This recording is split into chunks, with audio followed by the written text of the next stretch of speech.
Hello there, this is Michel Akkad, a freelance corporate trainer. I'm helping the employees from the junior, senior, and middle management level to develop their career uh, by giving them new ideas, new tactics, new methods regarding the soft skills that they have to use during their interaction with others. Uh, since my graduation back from the engineering faculty at Shams University, I have been communicating with many people from different types, from different backgrounds. And one thing that I noticed is that a lot of our problems in the nowadays society happens due to the way we communicate to each other.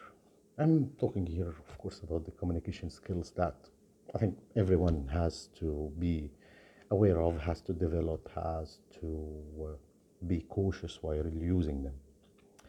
Of course, once we hear the term communication skills, the first thing that will come to our minds is the very well known formula: sender, receiver, message, feedback, noise, medium, etc. etc. etc. And this has been so useful for me.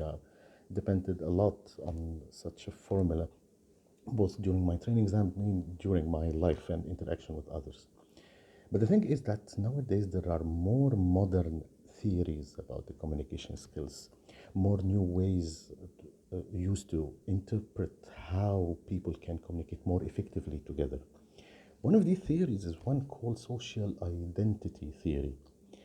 Well, this has been developed in the 1970s by two well known scholars. One was called Henry Tashfel, and the other one was John Turner.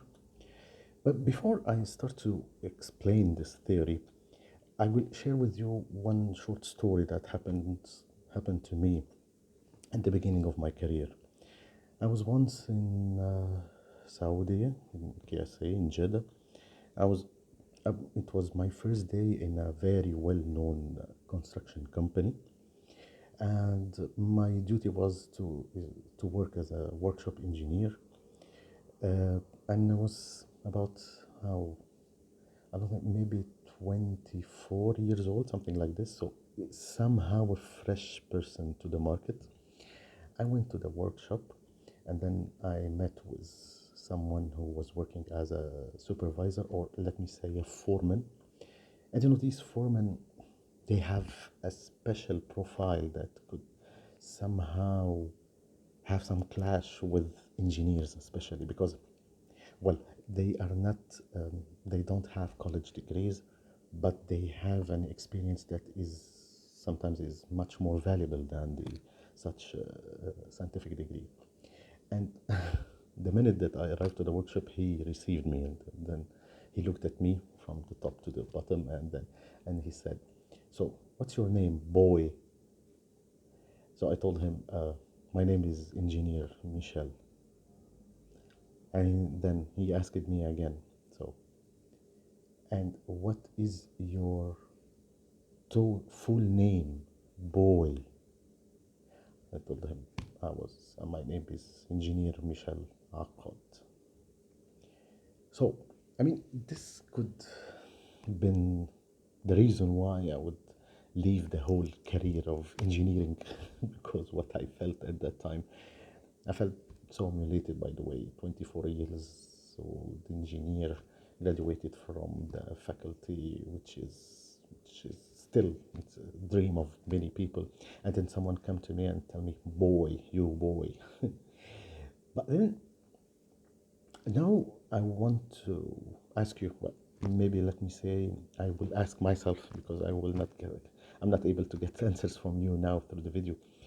Um, why did he do this? I mean, why was he so aggressive with me? Why he just chose to call me boy like this? By the way, it was obvious that he chose the word just to humiliate me. Huh? He wanted to hurt me. It was not by accident. La, la, la. It was clear, it was obvious. No, I think that maybe he used this word because he was somehow afraid. So maybe he was thinking that I came to the workshop just to take some of the power that he had, and he had a lot of power on everyone. Even the other engineers who used to work there since years before. So maybe he looked at me as some sort of threat, as an enemy, and this is why. So he tried to defend himself by just calling me names to humiliate, or words to humiliate me. Yeah, this is almost what the theory social identity is stating.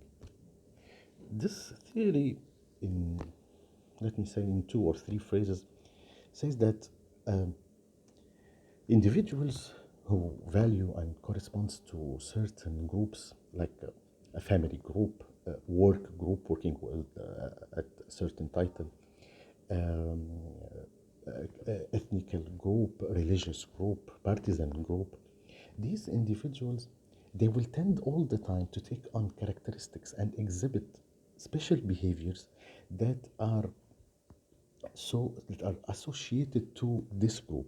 I mean, they will be trying all the time to demonstrate to others that they love this group, they belong to this group, they evaluate and they value this group so much.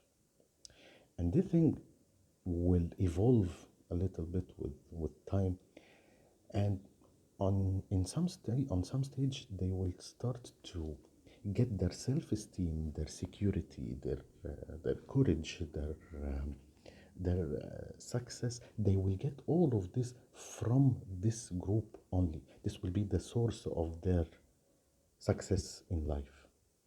And after a while, after some time, they will start looking to other people who belongs to other groups as their enemies, as a threat to their social identity, because they are not like them. They are different. This is in a glimpse the social identity theory. Of course, there are much more details and explanation to this, but let me say that this is the thing that comes to me nowadays once I feel that there is some problem in communication between me and the other party and the other person I'm talking to, or I'm trying to talk to, or I'm trying to communicate with.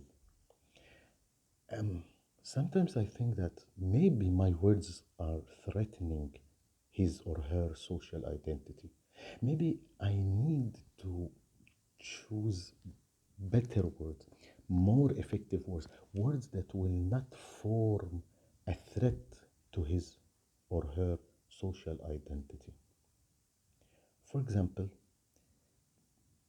during the situation that I explained to you, I mean, he used this word boy in order to show me who's the boss in here, right? Maybe instead of me trying to prove that I'm engineer, I'm the engineer in here, maybe I had to show him that I don't form, or I'm not the enemy in here. I'm not an enemy, I'm not a threat. I don't endanger your social identity, my friend. I'm just here to work with you, not against you. Okay, this maybe needs more and more examples, but for the sake of time, let me recap in a shell that there is a modern theory about communication skills that continues and that develops the old one of the sender and receiver and the medium. It builds on it, calling that, or stating that there is something called social identity, meaning that I have to think, to consider what is the group that the other person in the communication process belongs to.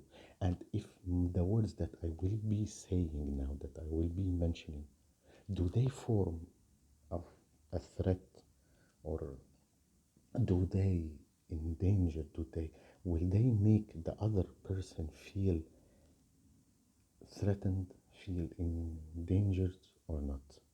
Try to do this the next time you communicate with someone, either during an interpersonal communication, or even in email, on the phone, social media, etc., etc., etc. Thank you so much. Hope we can see each other in another situation, and best of luck. Michel Aqad.